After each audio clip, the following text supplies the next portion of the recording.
గ్రామంలో నేను సర్పంచ్గా పోటీ చేస్తున్నాను.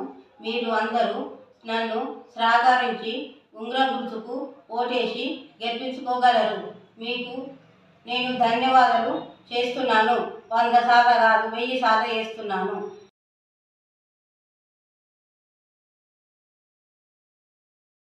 నేను కొట్టూరి జగదీశ్వర్, మా అమ్మగారైన కొట్టూరి శోభ గర్గుల్ గ్రామ సర్పంచ్ అభ్యర్థిగా పోటీ చేస్తున్నారు. మాది ఉంగరం గుర్తు. గర్గుల్ గ్రామ ప్రజలు ఉంగరం గుర్తుకు ఓటేసి గెలిపించాలని కోరుతున్నాను. గత ప్రభుత్వ పాలకులు 9 కోట్ల నిధులు తెచ్చి గర్గుల్లో అభివృద్ధి చేసినారు. ఆ 9 కోట్ల నిధులు అభివృద్ధి చేసిన అంటే ఇప్పటికీ ఎస్సీ కాలనీలో డ్రైనేజీ వ్యవస్థ సరిగా లేదు, నీటి కాలువలు లేవు, మురుగు డ్రైనేజ్ వ్యవస్థ సరిగా లేదు, నీటి వసతి అసలు సరిగా లేదు. ఇంత అభివృద్ధి చేసినా అని చెప్పుకుంటారు కదా, ఇవన్నీ ఎందుకు? ఇంకా సమస్య అనేది ఆ కాలనీలో, మళ్ళీ ముదిరాజు గల్లీలో కూడా నీటి సమస్య అట్లనే ఉంది. మేము అభివృద్ధి చేసినాం అంటారు కానీ అభివృద్ధి కాదు, అది ఆర్థిక దోపిడీ. అభివృద్ధి మాటన ఆర్థిక విధ్వంసం చేసిర్రు. శ్మశాన వాటికలో కూడా నీటి సౌకర్యం లేదు. మనం శ్మశాన వాటికకి వెళ్తే నీళ్ళ కోసం ఎంత అవస్థ పడుతుందో మనకు తెలుసు. ఒక్కసారి ఆలోచించుకోండి.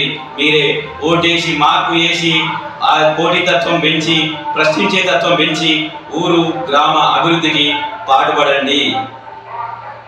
రేవంత్ రెడ్డి అండతో కొండలరెడ్డి, రేవంత్ రెడ్డి గారి సోదరుడైన కొండలరెడ్డి అండతో మేము పోటీ చేస్తున్నాము.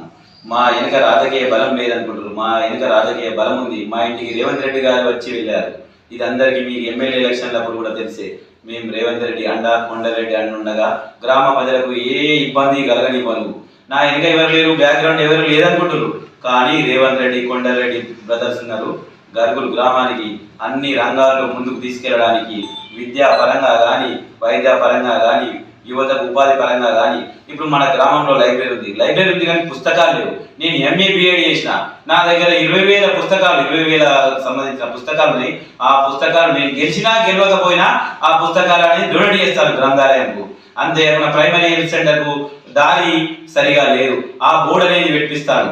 అలాగే యువత కోసం నేను నిరంతరం అందుబాటులో ఉండి మీకోసం యువతకు ఎట్లా అయితే మీరు డెవలప్మెంట్ అవుతారు, కమ్యూనికేషన్ స్కిల్స్ పెంచుకోవాలా, కాంపిటేటివ్ ఎగ్జామ్ల పోటీతత్వం ఉండాలా.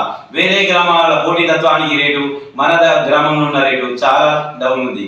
ఈ కాంపిటీషన్ ఫీల్డ్ కోసం మీకు లైబ్రరీలో నేను స్పెషల్గా 1 గంట సేపు కేటాయించి, నేను ఎంఏ బిఎడ్ చదివినా కాబట్టి మీ కాంపిటేటివ్ ఎగ్జామ్లో ఎట్లా అయితే మీరు నెగ్గుకొస్తారు అని నేను ముందుండి మీ అందరికీ సలహాలు ఇస్తాను. మీతోటే నేను ఉంటాను. మీరు గెలిస్తే పోటీతత్వం పెరిగి విద్యా ఉపాధి రంగంలో మీరు గెలిస్తే నేను నా గెలుపుగా భావించి మీకు అన్ని వేళలా అందుబాటులో ఉంటానని నేను హామీ ఇస్తున్నాను.